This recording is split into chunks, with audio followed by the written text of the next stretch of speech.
Corona காலத்துல மக்கள் பணியில தான் எங்களுடைய மாவீரன் மாவட்ட செயலாளர் ஜே அன்பழகன் அவர்களை இழந்தோம். அந்த அன்பழகன் சொன்ன ஒரு வார்த்தை இன்னும் இங்க ஆரம்பிட்டு இருக்க மனசுல, நாங்கெல்லாம் வாய்க்கரிசி போட்டுக்கிட்டு தான் திமுகவுக்குள்ளே நுழைஞ்சிருக்கோம் சொல்லுவார் அடிக்கடி. எங்களுக்கு எந்த பயமும் கிடையாது. அந்த பேச்சு இணையத்துல அது வைரலாச்சப்போ அதுதான் திமுக காரணம். இங்க இருக்கக்கூடிய ஒவ்வொரு உடன்பிறப்பும் அந்த அளவுக்கு கொள்கை உறுதி கொண்டவர்களாக தான் இருந்தாங்க, இப்பவும் இருக்கிறாங்க. இப்படிப்பட்ட உடன்பிறப்புகளுக்கு தலைமை தொண்டராக இருக்கிற நான் போய் கொரோனாவுக்கு பயப்பட வேண்டாம்.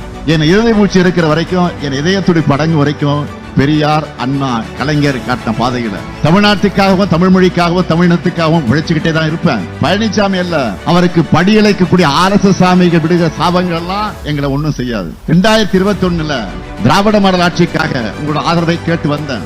அப்போதே அடுத்த 10 வருஷத்துக்கு தொலைநோக்கு பார்வைய உறுதிமொழிகளாக உங்களிடத்தில் கொடுத்துட்டு தான் வாக்கு கேட்டேன். அந்த அடிப்படையில திராவிட மாடல் என்பது 2.0 ஆட்சியில அடைய இருக்கக்கூடிய புதிய உயரங்களுக்கான அடித்தளம்.